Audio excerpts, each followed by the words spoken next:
There's like I see those trucks all the time. I'm like, those dudes are fine. about half of us are. Really? Yeah. But like during the Are summer. you a firefighter? No. Oh. During the summer, guys, like part-time guys, just get so busy. Yeah. But like right now, it's actually a decent amount of firefighters that are working. All right, so I'll just have you introduce yourself.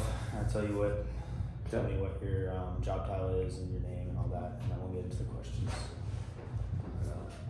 All right, so I'm Jacob Wuestewald. I'm a food and beverage director at Oak Hills Country Club. Perfect. All right, so first question is, how is the COVID-19 affecting your business industry, and how has the organizational culture changed due to this pandemic? Obviously during the pandemic, just like anybody else, you kind of take a hit, especially when you got to close down. We did a really good job with doing a lot of the curbside, that a lot of businesses were doing, and our members are really great at still supporting the club during that time. And then once everything kind of opened back up, obviously had to social distance, all that stuff. But we were still relatively busy, best we could. Financials obviously took a little bit of a hit from what we budgeted. But other than that, it was the best we probably could have hoped for. Yeah. Under the circumstances. Okay. What do you think was the hardest part, like the biggest conflict that you ran into during that time? Probably just getting everybody on board with it. Okay. The social distancing part was probably the toughest thing. You had a group of people that still wanted to come to the club and enjoy themselves, but still keep the distance. And you had some people that came and didn't think it was a big deal at all, didn't follow some rules. So I would say that was probably the hardest thing, just getting everybody in order with everything. So in our class, there's this management term. I don't know the exact term, but it's basically like, so when a big change comes that's effective, basically everything freezes for change, and then it unfreezes. It's like a metaphor, I guess. So is that kind of like you had to stop what you're doing, apply changes, get everyone on board, and that was kind of the tough part. Yeah, 100%. Once everyone was on board, and everything kind of went. Obviously, right when it hit, it was a tough time for everybody. Yeah. And then over time, slowly people started to, get what we were doing here, because they knew. They knew too. If they didn't, we'd get shut down. Yeah. And they know that's a bigger issue than them having more than like 6 people at a table, whatever, 6 feet apart. So once they bought into it, it got easier. You still had every now and then your guys that just didn't want to deal with it, but that's understandable. Yeah. All right. Next question is: so, what types of issues or concerns are you experiencing in regards to supplies or services needed to continue with your company's vision, mission, and goals? So right now there's a lot of supplies that are hard to get in, and it's like that with everybody right now, every restaurant, and we have to change our menu up constantly just because there's a lot of things you can't get in. Yeah. So when you say change, did you kind of minimize stuff because some things were hard to ship in? We'd have things that we've had on our menu for years, and if we say we ordered it for the next week, they'd say we can't get that for another 2 months. Yeah. So it's just things that you kind of have to change your thought process and what things you want on, things you don't, by the availability. And we're still kind of experiencing that, especially on the beverage side of it. So you mentioned beverages. Is that kind of the prolonged problem, I guess, with trying to get right now? Supplies in? The food for the most part is caught up with getting the supply. Obviously, some stuff the prices is still increased. But we adjusted with that at the menu, so we're not taking a big hit on that. But beverage wise, a lot of stuff's hard to get in right now because you got glass shortages in places, and it's just especially with your beer and your alcohol and liquor. That's the challenge. So what would you say you guys got? I'm assuming you guys got you'll get feedback every day from your customers. What was the one thing during that time you guys were shortage of that they would kind of complain or like, oh, come on, you guys don't have this? Yeah, that's what it was. Alcohol. Yeah, beverages. it was that. And especially too, and not even just that. Like your high end stuff started to get. Yeah. There's stuff that we used to be able to get in regularly, and we'll be lucky if we get 2 bottles a year. Yeah. But that's kind of what it is. Food, they understand. Changing a menu isn't that big a deal because it's just you're just bringing in new stuff. Yeah. So people get to try new things. Yeah. But yeah, it's pretty much the alcohol. People drink what they want to drink here. Yeah. And if we don't have it, they can cause problems for them. But we try to smooth them over with other stuff. And the good thing about country club and you have to be a member is most people will be understanding about it. And there are obviously some people that expect a high end like this all the time, but I feel like in a country club you got a community that kind of builds within the people, the workers, the customers. 100%. So everyone kind of, like you said, buys in and everything then starts to flow a lot better. 100%. And next question is, how are you as a manager handling your employees who have been affected by COVID-19? In the beginning, it was kind of difficult, to be honest with you, because they were having so much for people that, hey, if you don't have so many hours, they're going to give you so much money. So people were realizing that they could not work and make more money. And that kind of affected us. But once that kind of stopped, everything kind of went back to normal. That was our really only problem with the staff. Other than that, they do a pretty good job dealing with all the other stuff. That's good. So is working remotely an option for your organization? If yes, what challenges does working remotely have efficiently or affected? I get probably obviously the servers aren't working remotely, obviously. No. You're here most days. Yeah. For the most part, there's some stuff. Like if we're slow, if it's a super rainy day, we know it's a rain out day on the course, we're gonna be slow. I can stay at home and work on stuff on like back of the house stuff on the computer and all that stuff, finance stuff. When it's actually like on the floor kind of stuff, servers obviously, you gotta be in. So when COVID-19 first took a big hit and everyone was sent home, what types of technology did you guys use, I guess, to communicate with your employees and to keep a safe social distance? Most of it was just through phone, through texting and all that, and then through our scheduling app. We can send messages through that. So a lot of that, and then the whole staff has a giant chat that they're in. So I tell them throw that in there. Everybody sees it. So try to find 2-3 different ways for them to get it, just so they don't miss it. Gotcha. And you think that is probably the most effective, easiest way to communicate? I think so. Especially nowadays, everybody's looking at their phone. Everybody's texting. It's hard for them to miss something. I think so.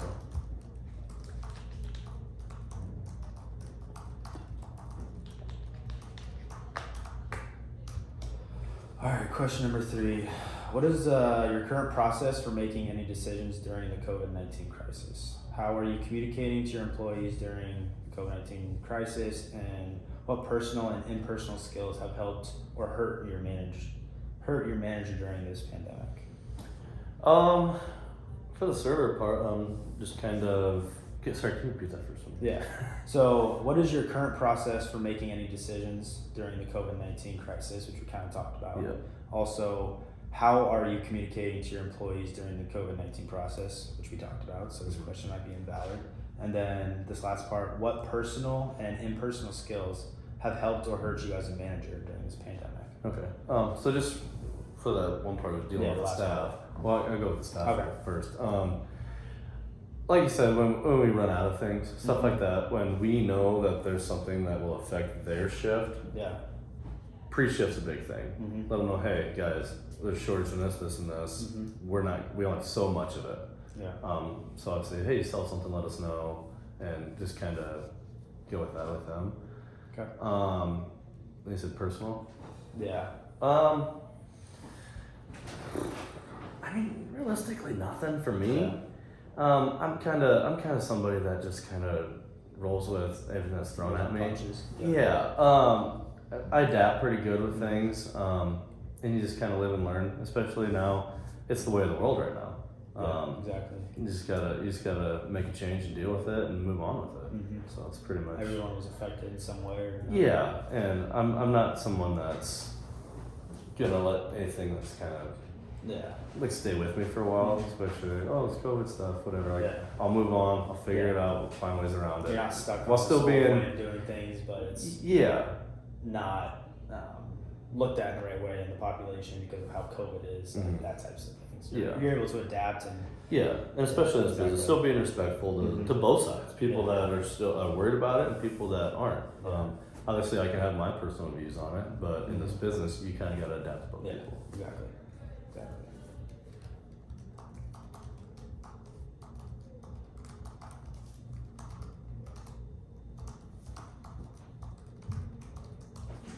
This is still going. Alright. 10 minutes. Okay. So, how are you preparing for the unexpected if this situation were to continue in the future during this COVID-19 crisis? So, say you have another huge spike and everyone kind of needs to get sent home and you get back under control. Yeah. How would you do? I guess maybe things different. What would you keep doing? That type of thing.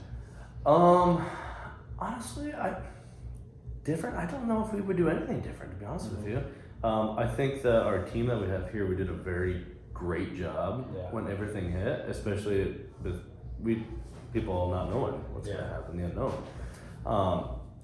But for the most part, I think we did a great job.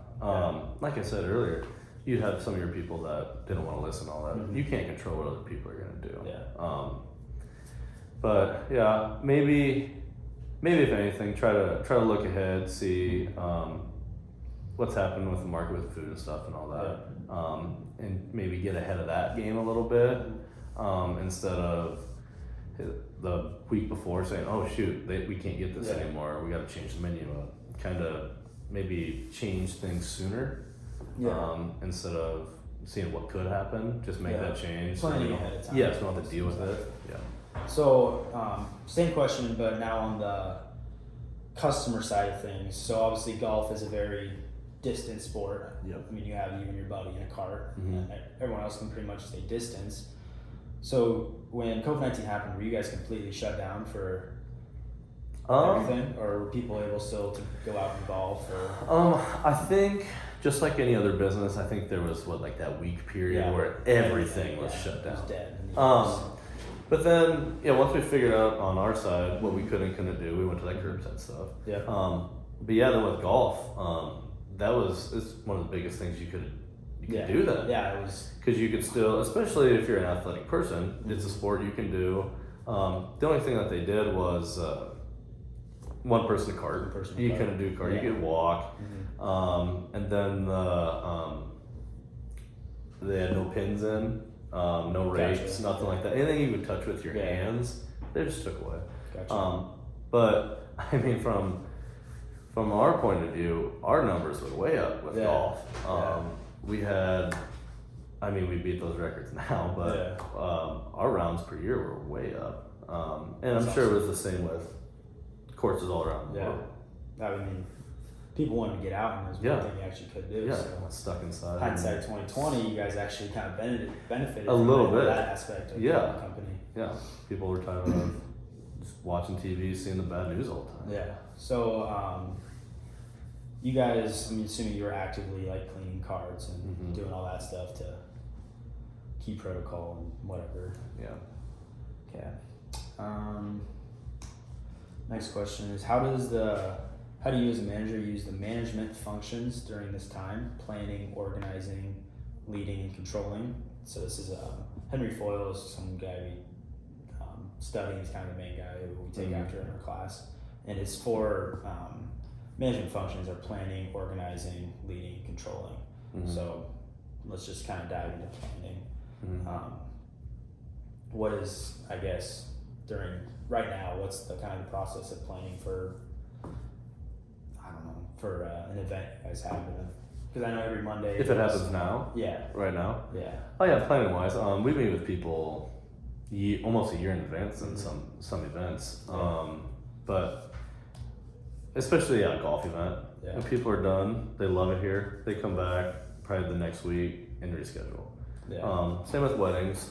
You got your year and a half out. Yeah, for the most part, you have your smaller stuff that'll plan out a month or so. But we got a pretty decent window from when we sit down with them to that final. The week before, we sit down with them, just go over everything again, go over every little detail, everything they want, and yeah. Okay, and then I guess organizing. We can draw. I mean, organizing is kind of like same thing as planning, but it's just the second step. With like, what kind of? Let's just go through an example. Take me through the process of say a wedding. Yep. So you got it all planned out, and then so now the organizing side of things, kind of what does that entail? That is a lot with the bride, obviously, or the people that. I'm just gonna dig into like the decoration side. Yeah. The organizing of that is. We got to be able to store all their stuff, and then we got to put into place everything that they want. Gotcha. So if they sit there, and especially with a wedding, there's so many different little details. Yeah. If we're not organized on it, that day when that day comes, it's gonna be a mess. Yeah. We got to have our steps down of how they want each minute to go on that entire wedding. Because our biggest thing is a member and non-member is their experience. If they come here and they have a great experience, that's going to do nothing but boost our club up, and then our outside revenue also with like weddings and parties. It just makes that even go even higher. Kind of word of mouth type things. Like, Yeah. hey, we had a great experience here. Yeah. Check it out. That type. And then even if they're here for a member event, if they have friends that were at a wedding, and say, man, my daughter's getting married next year. Maybe we should have it here. The staff did great. Just every little step. Yeah, if you're organized, it's the biggest thing you can do. Okay. So let's keep the same example. So kind of leading as a manager, what like, kind of walk me through like, I mean, you got to be the boss to these people that are, to your employees. What kind of techniques and stuff do you use to like get your message across in a productive and positive way, instead of like, hey, bring this here right now, like type thing, or if that makes sense. Yeah, I mean, with my style, I'm kind of more of a laid back kind of manager. I can be stern when I need to, obviously, but it's a respect thing to me. When you got that from the staff, they'll listen to you a little better, I believe. But if you tell somebody to do something, and you're not too stern with them, you're not. I can't cuss. Not too rude with them. It happens. It's a lot easier. Things get done better. So kind of like in baseball, you have the head coach who's the hard guy, and then you have the assistant coach who's kind of a little more not buddies, but they're a little more, they play more into the role of the player. So as a manager, you kind of look at it like that, like, hey, I'm going to be these guys' friends and also their manager / boss. Instead of like, hey, I have this powerful position, you have to do what I say. I mean, with my style, I've worked for people that are like that. And some people are different, but for me, it just didn't hit me, right? Like you said, with sports, with baseball, I've had coaches like that. I've had coaches like that to where I respond great to them. Then you got your laid back coaches, but with me, it's more of a laid back thing. I think it's a respect thing, and it's the culture that we've built here. That's the biggest thing here that we try to maintain is our culture. We try to be professional, but also have fun, be laid back, just like our members are. They expect us to be the best, but they also want to come in and get to know us, and have conversations with us, and not just go into like a normal restaurant where you're just a server and a customer. They want to get to know us because in the future, you never know who you're going to talk to. You're going to have a connection with any member here, and that could be a potential job for you in the future. So. All right. Given COVID-19 has many negative implications, there are also some opportunities for business. What opportunities do you as a manager see that exist, and how are you capitalizing on these opportunities? So kind of like, with COVID? So kind of like how we talked about how you're golf actually succeeded Yeah. more than you thought it would Mhm. because of people wanting to get outside, like that, those types of things. Yeah. So that was a big part. Obviously, the golf more rounds, all that more revenue. And I mean, it's good for us, but with the prices going up on food and all that stuff, we obviously got to raise our prices. Yeah. So if those ever go down, we might keep our same prices. Yeah. If like say they go down $1 or $2, that little bit of revenue right there will help us out in a positive way. So you mentioned curbside pickup and like takeout, those types of things. Was that a big part for COVID hit, or was that really that kind of boosted after the COVID-19 situation? That was brand new. Brand new. Like obviously we do takeout and all that, but it was a thing to where I mean it was almost a little strange because we'd have an empty restaurant and we'd have tons of tickets hanging and we're super busy. Yeah. But no, it was a little different. We've never actually physically just walked out to the car, gave it to them, had to sign all that. They would just come into the pub, grabbing all that stuff. But it is still something that we kept into place. Yeah. If people call in, they want to go order, and they say, "Hey, can you run it out?" Whatever, we'll run it out to them. Yeah. So it's something that kind of stuck. Okay. Do you think so? Back to the before and after. Before, do you think the after process of kind of just the day to day are running more smoothly because there's more steps and requirements because of COVID-19? Do you think it runs a little more efficiently than before the COVID-19 situation, or is it kind of similar? Yeah, I mean it's similar. Everything pretty much ran smooth here as it was. Obviously, there's steps that when COVID hit that you're like, oh, we should do that more. Just little things though. It's nothing too major, but yeah, everything pretty much stayed the same with that. Gotcha. Still going. 45 minutes. Just make sure it's doing.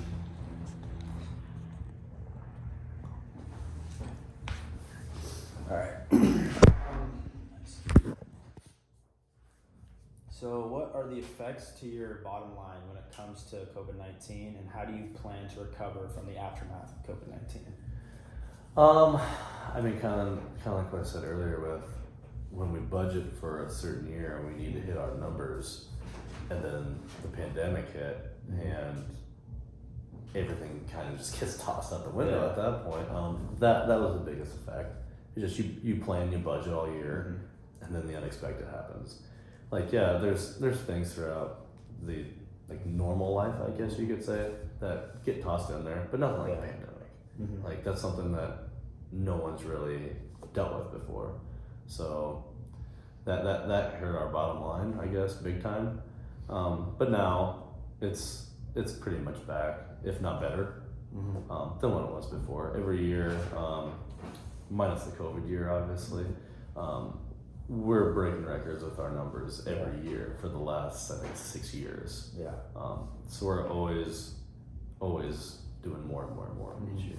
So I guess that kind of ties into the next question: is how has the size of the organization had an impact on COVID-19 situation? So you're saying that basically, besides that year, everything's still kind of gradually increasing. Sales, revenue, all that is still on the uphill. Yeah, big time. Well, and I think what helped too is, like we said earlier, is there wasn't a lot to do, so people golfed. Yeah. So membership actually was on a rise. We went from no waiting list on golf or social members to, I think we're at 25 on a wait list for family right now. That's crazy. And then social, I think it finally got down, I think, to maybe 2 to 5. But that'll rise up the closer we get to summer. Yeah, so you're sitting at like a year and a half wait. So on memberships, do you guys have like a max capacity of this amount of memberships we can sell, so we don't get way too busy and way out of hand? Yeah. So we have 400 golf, 300 social, probably 700 families. Okay. And you take that, you could have 4 or 5 people in a family. It's just crazy how many people could possibly be here at one time. And then we've also outgrown our building. Yeah. So we have to put that in place, or it's just going to set us up for failure. Yeah, we've done a good job dealing with the volume that we do here. The staff does a great job with it. Yeah. Do you guys ever run into the problem of being understaffed or overstaffed? Definitely understaffed. Understaffed. I think that's a problem anywhere right now. Obviously, you got your select businesses that are doing fine, but which is a good problem to have. Yeah. Being understaffed. I mean, you don't want to be overstaffed. You don't want to be losing money, but you also need people working. So yeah, I feel like being understaffed would be quote unquote a better problem to have. Yes and no. Yes and no. In the summertime, in our peak season, that's our problem. Because, like I said, we have so many people that are members here. When we're full and we're short, it kind of takes away from that, I guess, the server experience, I guess. Service can drop a little bit to where if you had that one extra person every night, then it kind of ease off on that. But no, like right now, it's fine when we're not in our off season. To be a little understaffed is fine because you get hours to your main people more.